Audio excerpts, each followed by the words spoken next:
সবুজ গ্রাম, পাখির ডাক, নদীর পাশে ছোট্ট গ্রাম। একটা শান্ত গ্রামের নাম ছিল সোনাপুর। কিন্তু একদিন সেই গ্রামে শুরু হলো গুপ্তধন নিয়ে বিশাল ঝামেলা। এ গুপ্তধন আমাদের, কখনোই না, এটা আমাদের, তোমরা এটা ধরবে না। রাহিম উত্তেজিত, দেখ, আমি একটা পুরনো মানচিত্র পেয়েছি। করিম, এটা তো গুপ্তধনের মানচিত্র। বাচ্চু, চলো আমরা গুপ্তধন খুঁজে বের করব। এটা তো গুপ্তধনের মানচিত্র, চলো আমরা গুপ্তধন খুঁজে বের করব। গুপ্তধনের খবর গ্রামের চারদিকে ছড়িয়ে পড়ে। গ্রামের লোকজন জড়ো হয়। একজন গ্রামবাসী বলছে, গুপ্তধন আছে নাকি? আর একজন গ্রামবাসী বলছে, কোথায় গুপ্তধন? চলো আমরা সেখানে যাব এবং গুপ্তধন খুঁজে বের করব। গুপ্তধন আছে নাকি?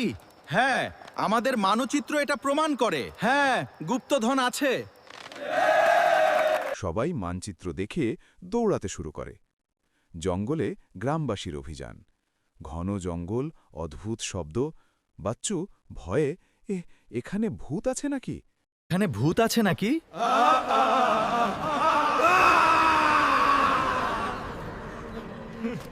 হঠাৎ বানর লাফ দেয়। সবাই ভয়। করিম, ভয় পেও না, গুপ্তধন আমাদের অপেক্ষায় আছে। সবাই গুপ্তধনের জায়গায় পৌঁছে গেছে। একজন বলছে, গুপ্তধন আমার। আরেকজন বলছে, না, আমি আগে এসেছি, গুপ্তধন আমার। গুপ্তধন আমার না, গুপ্তধন আমার। সবাই কাড়াকাড়ি শুরু করে দিল গুপ্তধন নিয়ে। রাহিম, এভাবে ঝগড়া করলে কিছুই পাওয়া যাবে না। হঠাৎ সবাই গর্তে পড়ে যায়। সবাই, বাঁচাও, বাঁচাও। বাচ্চু হাসে, এই তো গুপ্তধনের রাস্তা। বাঁচাও, বাঁচাও। ये रहा खजाने का रास्ता। এই তো গুপ্তধনের রাস্তা। তারা সবাই একসাথে উঠে আসে।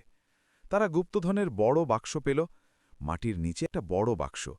সবাই মিলে খুলে দেখে, ভেতরে সোনারূপো। সোনারূপোর ওপর একটা চিঠি লেখা থাকে। সবাই চিঠি পড়ে। চিঠিতে লেখা, যদি ঝগড়া করে তাহলে গুপ্তধন হাওয়ার সাথে মিলিয়ে যাবে। ঝগড়া করে তাহলে গুপ্তধন হাওয়ার সাথে মিলিয়ে যাবে। তারপর গ্রামবাসীর উপলব্ধি হল, রাহিম, আসল গুপ্তধন হল একতা। ঝগড়া করলে গুপ্তধন পাওয়া যাবে না। করিম, ঝগড়া না করে একসাথে সবাই মিলে গুপ্তধন সমানভাবে ভাগ করে নেব। ঝগড়া না করে সবাই মিলে গুপ্তধন সমানভাবে ভাগ করে নেব। হ্যাঁ হ্যাঁ, ঠিকই বলেছ, এটাই সঠিক পথ। সবাই মিলেমিশে থাকি, গুপ্তধন ভাগ করে নেই। গ্রামবাসী সবাই মাথা নেড়ে সম্মতি প্রকাশ করে এই কথার সাথে। গুপ্তধন গ্রামবাসীর সবার মাঝে সমানভাবে ভাগ করে দিল রাহিম, করিম, বাচ্চু। সবাই খুব খুশি হল। গ্রামবাসী সবাই একসাথে নেচে গেয়ে আনন্দ করল।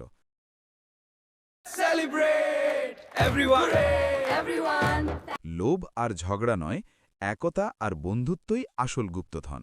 লোভ আর ঝগড়া নয়, একতার বন্ধুত্বই আসল গুপ্তধন। লোভ আর ঝগড়া নয়, একতার বন্ধুত্বই আসল গুপ্তধন। একটা